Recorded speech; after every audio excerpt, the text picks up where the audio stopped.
Hey fellas, your commissioner here, coming at you with a little week 10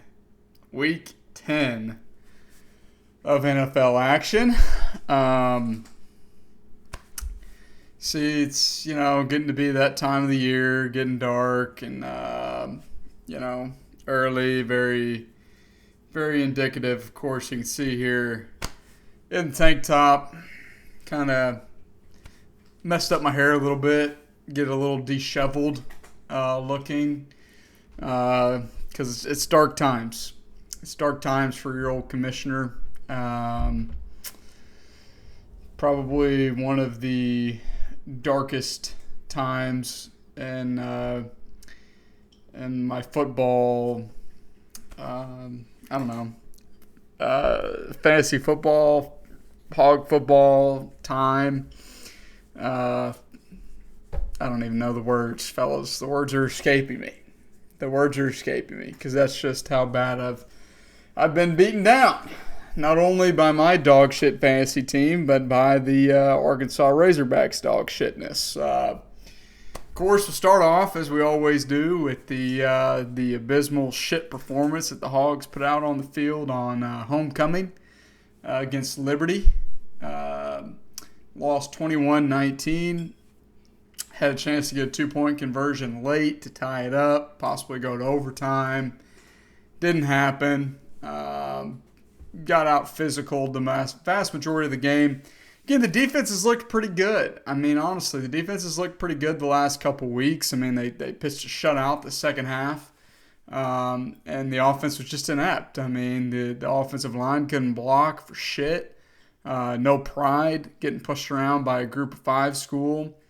And I think it's very telling that Liberty continues to be ranked in the coaches poll or AP poll, both of them I think, but they still have not broken into the college football playoff poll. Even beating us didn't get them in there, and they've been ranked for 2 weeks now. It's just a sad state. It drops us to what are we, 5-4, I believe, with 3 games remaining. They're gonna be tough games. I mean, they're down the stretch the last 3 games. I wouldn't be surprised if we lose out, but it's just I don't know. It's the players. The players just, it's a lot of the same guys. It's just, it seems like so many of them have regressed, and it just look like they don't give a shit. And I don't know what it is. I really don't. I mean, obviously it's the players' performances reflects on the coaching, but I don't think it's necessarily the coach's fault that these guys are just going out there and pooping all over themselves. So anyway, let's go ahead and get into a recap of last week's games here. We'll start off with the Kroger peanut butter filled pretzel nuggets game of the week, and boy, it was a doozy. Not only was it the game of the week, it hosted the 2 lowest scoring teams of the week.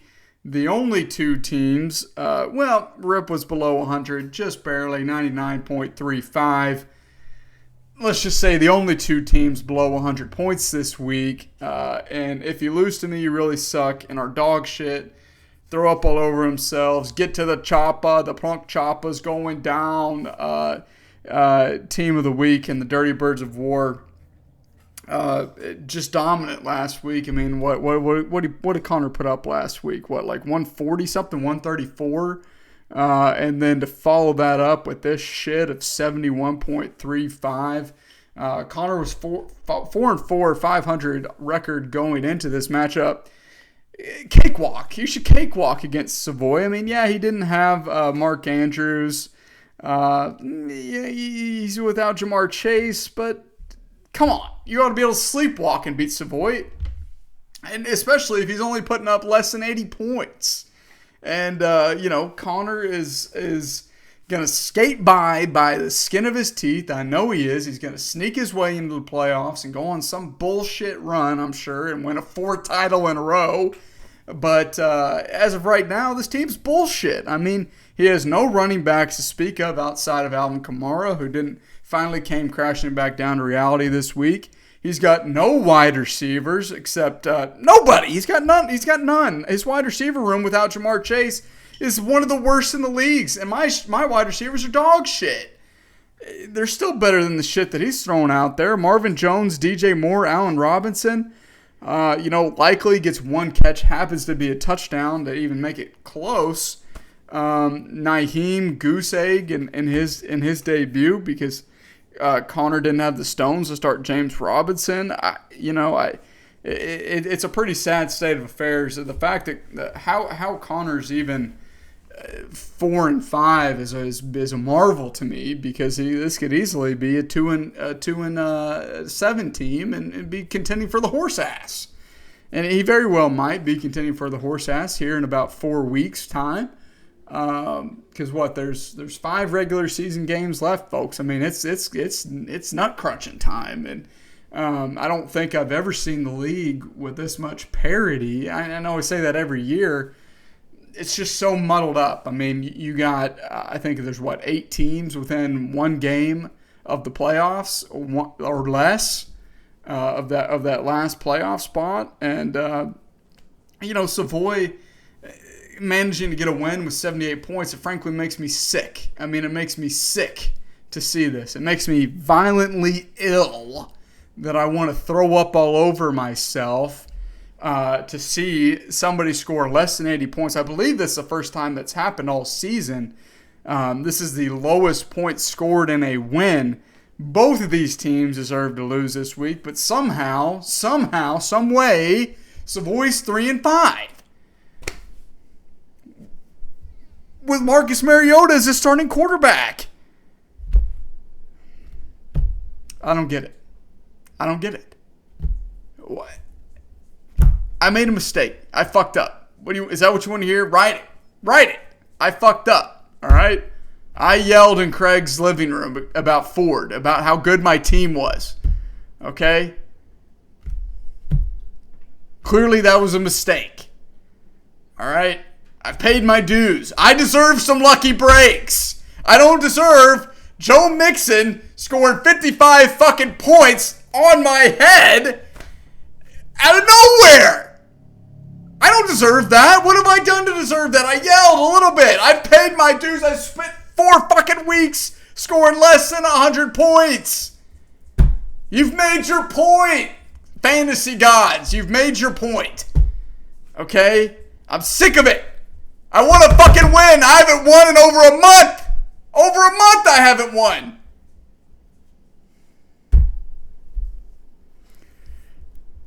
That brings us to our next matchup. The Kickers Lives Matter and the newly rebranded I Hate Football. Rebranded from the Curse of the 101, which is clearly has not lost its fastball. Clearly.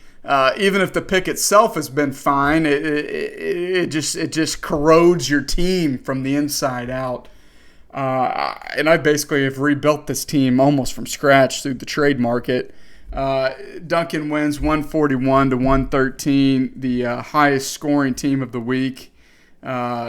Huge win for him. Like I said last week, this was a huge game for both of us. And you take away Mixon's phenomenal game. Let's say he has a mediocre game. 20 points. That's a good game. 20 points, right? 20 points. That's a 35-point swing. And that's the difference between me winning and losing, because the rest of his team didn't do dog dick. Rodgers couldn't crack 20 against the Detroit Lions. Josh Jacobs was bottled up. Justin Jefferson had a good game, fine. Boyd, nothing.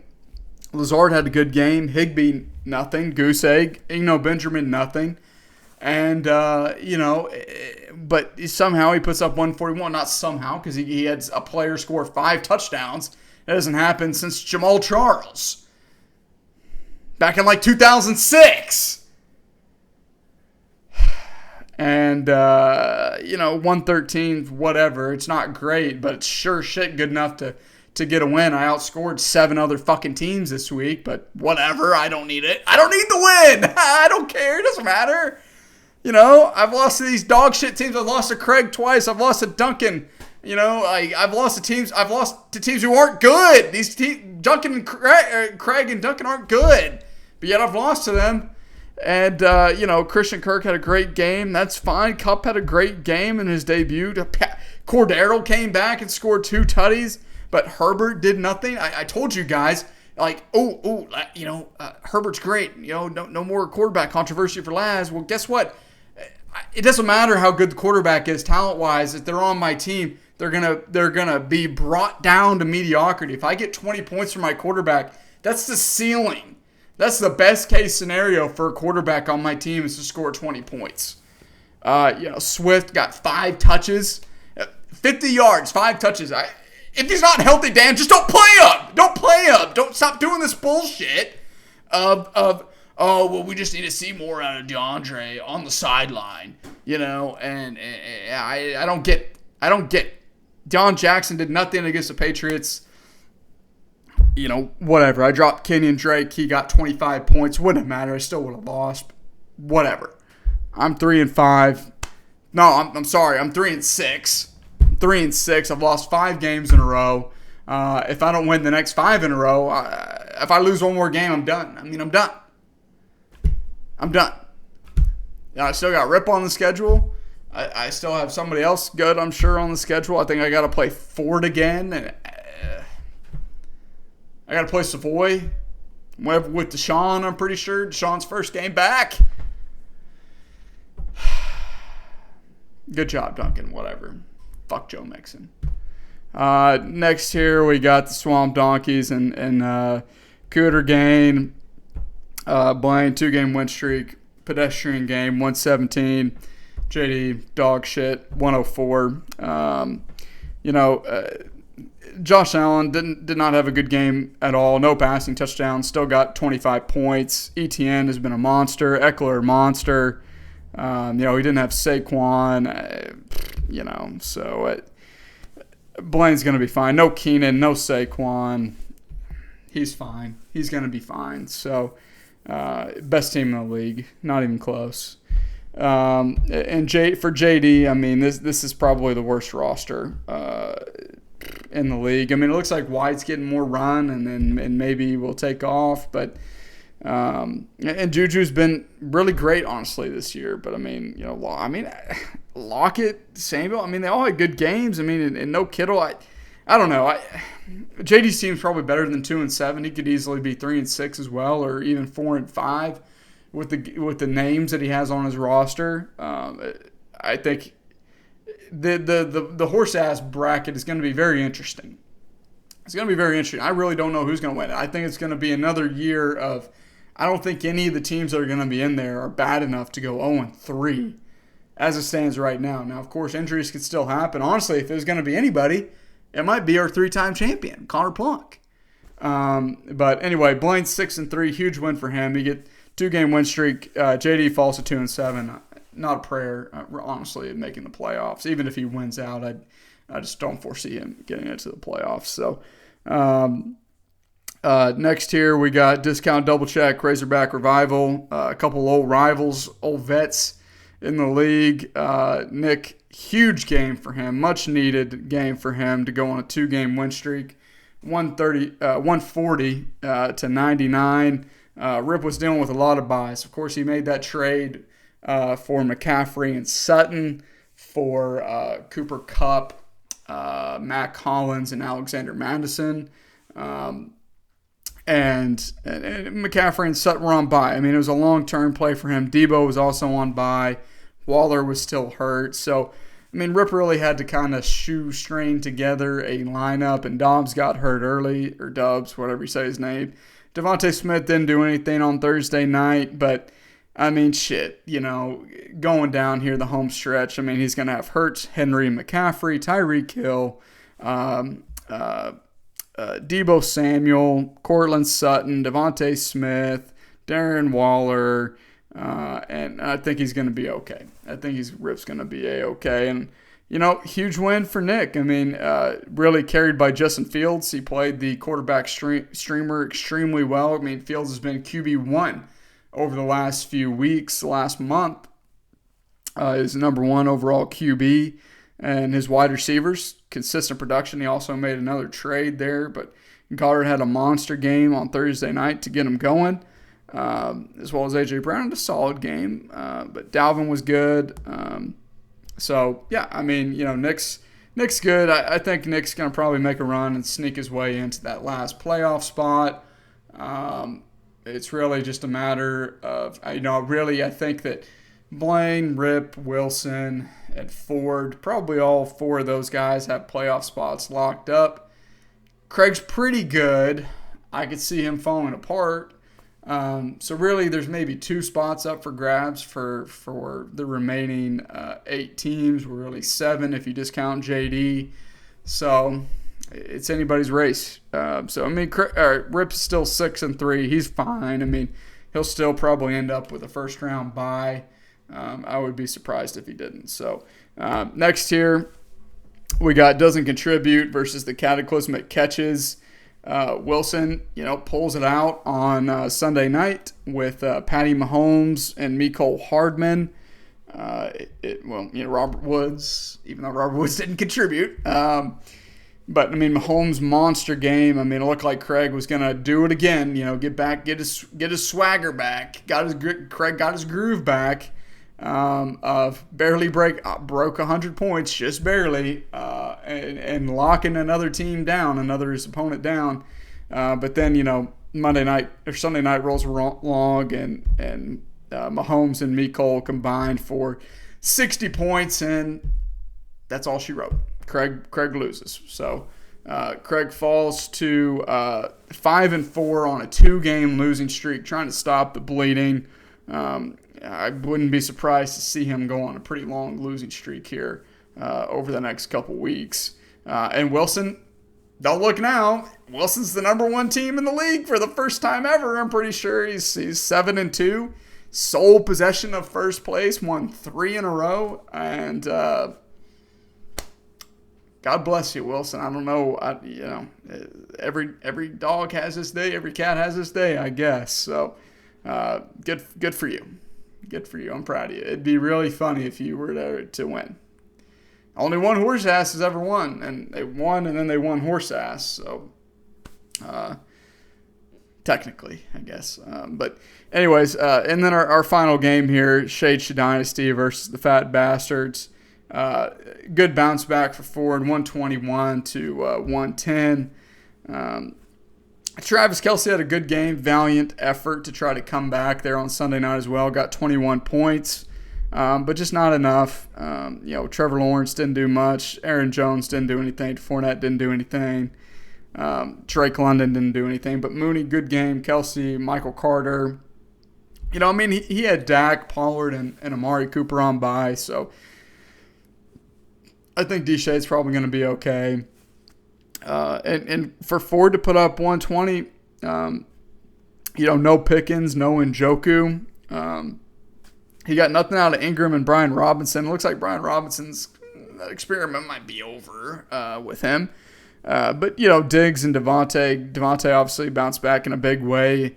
Kenneth Walker, best pick of the draft is what it's looking like so far. With what's his name, Penny going down. But that second running back is very, very worrisome. I guess he's going to start playing Jalen Warren at his RB2 because Brian Robinson, you can't trust him. I don't think you can trust Clyde anymore. You can't trust Ronnie Rivers. You can't trust DJ Dallas. Chuba Hubbard's been hurt. I guess maybe he'll roll with Chuba. But that might be his Achilles heel, is that second running back in the flex down the stretch. I think that really will stop him from being a true championship contender. But he'll still very much, he's I think pretty much a lock to make the playoffs. So, all right, let's go ahead here and look at some transactions that have conspired. Is that the right word? Over the last, since last we met. Of course, the big blockbuster that went down Wednesday night after filming, so too the I just mentioned Rip and mine trade. I was desperate for a win. Sutton and McCaffrey were not going to help me this week, or last week rather, and trade him for guys that were going to play. Only played one of the guys that I acquired, and it didn't matter. So long term, I mean, it's probably much better trade for Rip. But I mean, if Sutton keeps sucking ass like what he had been the last 3 weeks, then who knows? But if he can recapture the first 4-week magic, he's going to be doing great. And then made another trade. I think my 7th trade of the year, something like that. I traded Brandon Cooks, again, another player who wasn't going to play last week. For Deion Jackson. Had an offer on the table Wednesday night for Michael Carter with D. Shade for Brandon Cooks. Didn't pull the trigger because I thought that I could get Dante Foreman from Blaine. Turns out he didn't want to do that. Wouldn't help me anyway because Foreman had 3 points. So whatever. I mean, Jonathan Taylor looks like he's back now and Deion Jackson's hurt. So, worthless trade. So some players that have been picked up today. Oh, we also had another trade on Friday. Nick finally gave up one of his, a couple actually, of his stud wide receivers. Gave up Chris Godwin, A.J. Dillon, and Rondale Moore for Zeke and T. Higgins to try to shore up that running back room a little bit. I don't know about if I love that so much for Nick. Probably would rather have Rondale and Chris Godwin, but you look at he's got A.J. Brown, he's got this and that. So I don't know. It's probably okay, but Zeke, I don't know if I want to throw my eggs in the Zeke basket. So anyways, some acquisitions. Today's waiver run, Blaine said it was very active. I mean, not so much. I mean, JD Desperation picks up Jimmy G for 15 fab. Kenneth Gainwell for 3 to Nick. What the heck, just in case Miles Sanders goes down. Duncan picks up Cade Otton for 7. Nick picks up Taysom Hill for 9. Love that. Here, I'm going to turn on some lights. It's getting a little dark. Oh. It's that time of the year,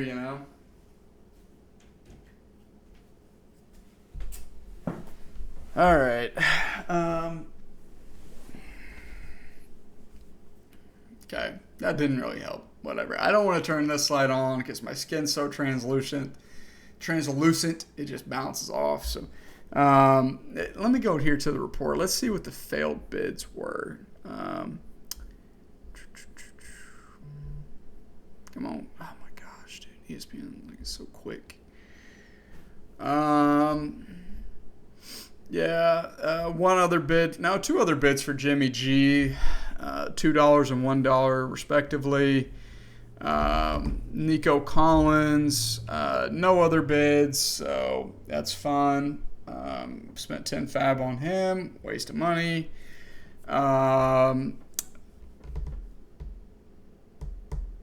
Plunk did have a bid in for Cade Otton. He had 2 bids in. That's interesting. I've never seen that. How did he have a bid for $2 and a bid for $1?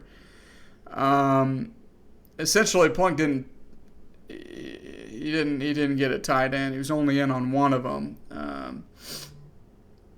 So yeah, whatever. Nothing really to see here. So. Anyways, okay, let's go ahead here, get into a preview of this week's matchups. What's going to be the game of the week? Nobody's got their lineup set. Well, there's 2 games and have their lineup set, so there you go. We'll start off with I Hate Football and the Dirty Birds of War. It's another must-win for both of these teams. I'm trying to claw my way back to 500. Just like Plunk is. Of course, it's going to take me 2 games to get there, but Plunk is only 1 game below, and Plunk does not have Lamar Jackson, does not have Mark Andrews, does not have Eli Moore, does not have James Robinson, does not have Jamar Chase, doesn't have a tight end at the moment that's active. Matthew Stafford is in concussion protocol as well.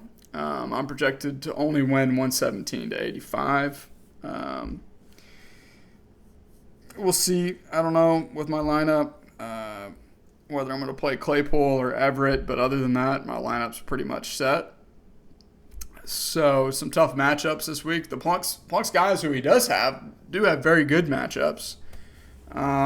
So like I said, I mean, if I lose this game, I just have to cancel Soto's the rest of the year because it's going to be even a more depressing sight than what you see right now. So, I mean, I even had to give me a little rum and Sprite before I, started filming this. Not the sponsor of the week, but good nonetheless. So, I don't know.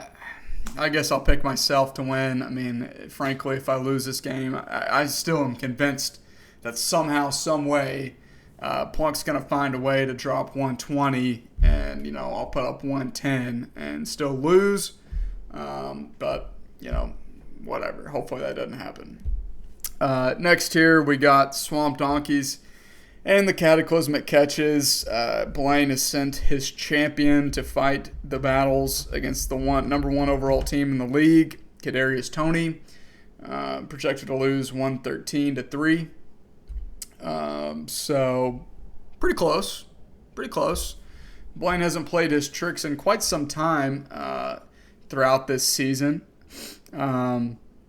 I guess he's finally feeling cocky enough, feeling good enough in his team that he's back to his tricks, his shenanigans. That being said, I do think that he is able to handle Wilson this week. No one's on bye for him. He's got a full lineup ready to lock and load. The only question mark is Josh Allen. Now, Josh Allen might not play.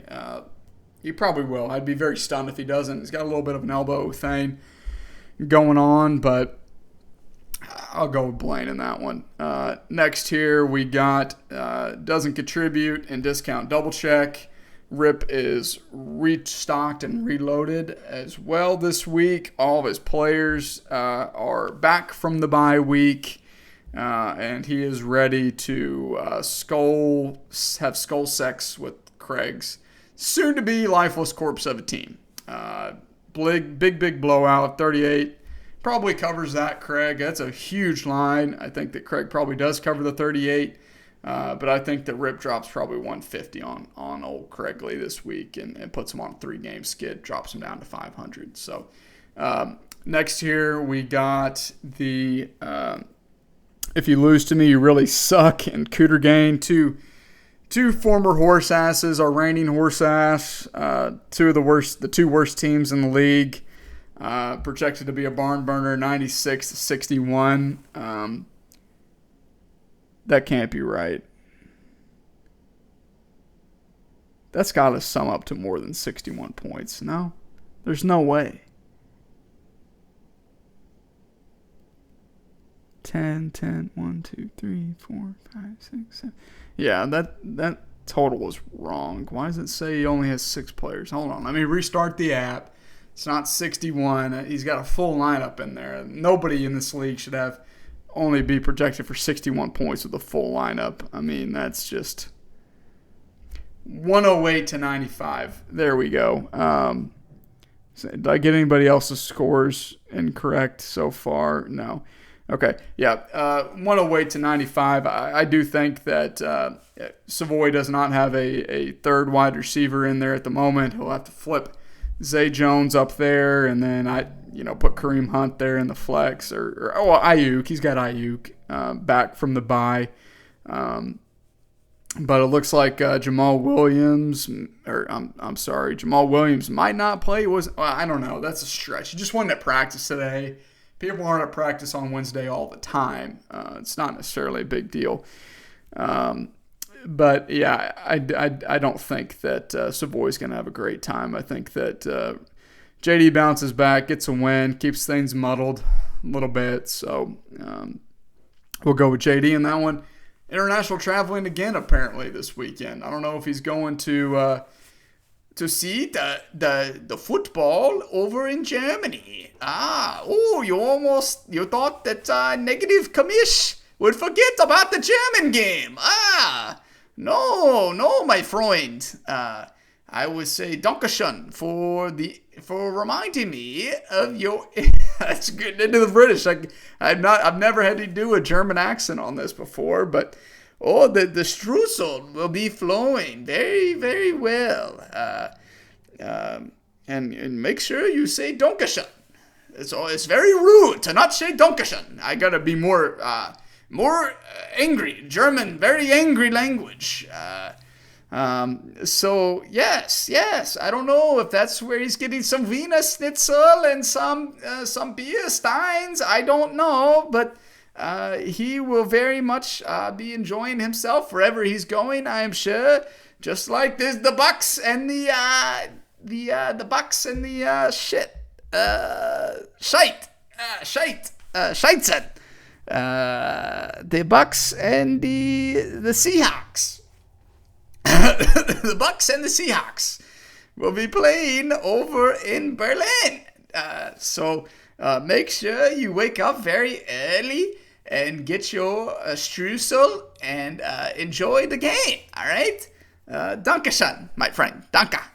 All right. So, anyways, much better than my British, I hope. Anyways. Our penultimate matchup here is Razorback Revival and Shade Dynasty. Projected to be very close. Probably could be the game of the week. Probably should be game of the week, to be honest with you. 113 to 114 with D-Shade holding the slightest of edges. Fields does have Detroit, but Detroit's maybe like they're a little bit better on defense. But desperation mode for Nick. I mean, he's starting Taysom Hill, just hoping for a win and a prayer because Garrett Wilson's on bye. T. Higgins is on bye. I doubt that he has the stones to keep rolling with Taysom. Zeke is back. He'll probably put Zeke in his lineup. And, you look at the other side of the coin here. I think D-Shade's matchups are very good. Honestly, this probably should have been the game of the week, looking at it up and down. But ultimately, I think I'm going to go with D-Shade in that one. Huge game. I mean, to get back to 5-5 versus to fall to 4-6, it's going to be a huge catapult or pitfall for one of these teams. So, all right, that brings us to our game of the week. Did I talk about everybody? I think so. Yes. The Buc-ee's Sour Neon Gummy Worms game of the week. The Buc-ee's, of course, staple of Texas. Anytime you go through Texas, you got to get you some Buc-ee's. You got to stop if it happens to pass you by in your travels. Erica's dad was nice enough to bring us some Buc-ee's things on his way back from Houston. It's a product of Mexico, proudly distributed by Buc-ee's, though. And nutrition facts, it's got about 100 calories per 7 of these little gummies. No fats, though, so that's nice. A little bit of sodium from the salt that's on there. A lot of added sugars, not great for you. Probably don't recommend to have these in high quantities. But as you can see, we've done quite a number on this bag just in the last a week or so that we've had it. So anyway, Buc-ee's Sour Neon Gummy Worms, the official gummy worm of the Bring That Wood Fantasy Football League. Cheers.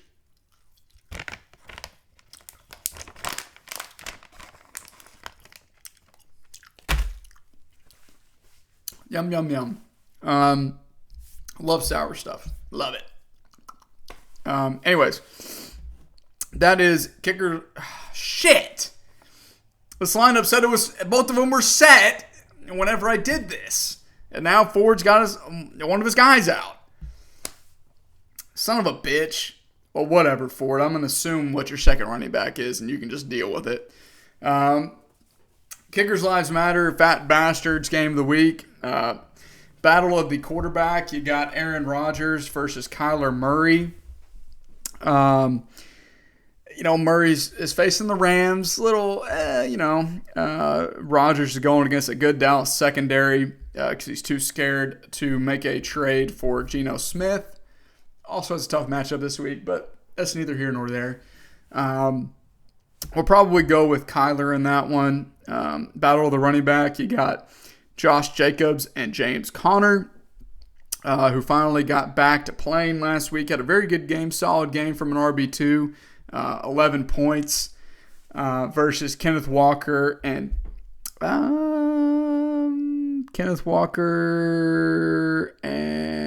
I bet you're going to start Jalen Warren. We'll say Jalen Warren. Indianapolis, who knows what the hell's going on with them. Tampa Bay did get gashed by the Panthers, but they do have a very solid run defense. It looks like their defense is kind of getting back on track here. It's an ugly one, but I think I'm going to have to give the slight edge to Duncan there just because of Jacobs. I think Jacobs does have a very nice game, 20-point plus game from Jacobs this week. Battle of the wide receivers, you got Judy, Jefferson, and Lazard versus Devontae Adams, Stephon Diggs, and Terry McLaurin. Revenge game for Stephon Diggs going against the Vikings, but with Josh Allen hobbled, who knows? I think isn't Case Keenum the backup there? So it's either way, it's a revenge game for, it could be a double revenge game if Case plays, right? But, Devontae should have a tough time against Stephon Gilmore. He's kind of been up and down this season. Justin Jefferson, I think the Buffalo Bills will probably try to take him out of the game. Lazard should be able to get one against Diggs. Diggs isn't a very good cornerback. So it's tough. I mean, Terry is probably going to be matched up against Slay for the majority of the game. I don't believe they have played earlier this year already, and Terry did get 16 points. So I'm going to have to go with Ford in that one. I mean, that trio is pretty solid for him. Battle of the tight end, you got Cade Otton playing in Germany. And maybe Njoku's back. If not, he's got Evan Ingram, who did nothing last week. I don't know. A little bit scary. Ford just does not seem to have much luck at playing the right tight end throughout the majority of the season. I'm going to go ahead and push this one. If Njoku was playing, I knew he was playing, I'd probably put him in, but he's not, so I don't know. And then Battle of the Flex, you got George Pickens versus Alec Pierce. We're going to go with Pickens in that one. So, having Boyd and Mixon on bye for Duncan is a huge blow for him. Pierce has been pretty bad the last few weeks because Sam Ehlinger is just not a good quarterback. Now you got Jeff Saturday as the head coach. Who knows what the hell is going to happen? I think overall, the quarterback and the wide receivers do enough to be able to get it done for Ford. I think that he jumps up to 7-3 and drops Duncan down to 4-6. So huge game for Duncan. He needs it. If he can get back to 500, he's a team who was left for dead. He started the season 0-4, dead. I mean, and he's been able to just fight and scratch and claw his way into playoff contention. He's in the playoffs right now, if I'm not mistaken. So, anyways, that's all I got this week, fellas. Hogs are playing LSU 11 a.m. I don't know if I'm going to watch it. I probably will have to record it because I think we're going to go see Black Panther 2 early in the morning on Saturday. Whatever. I'll watch it eventually, probably. And I'm very strongly considering abstaining from football this Sunday, just doing something different, trying to reset the mojo of just taking a day off, taking a week off maybe. So hopefully that'll help. So anyways, that's all I got this week, fellas. Good luck. Everybody stay safe out there. Have a good Veterans Day weekend. If you get it off, 3-day weekend, do something fun. And as always, we're big.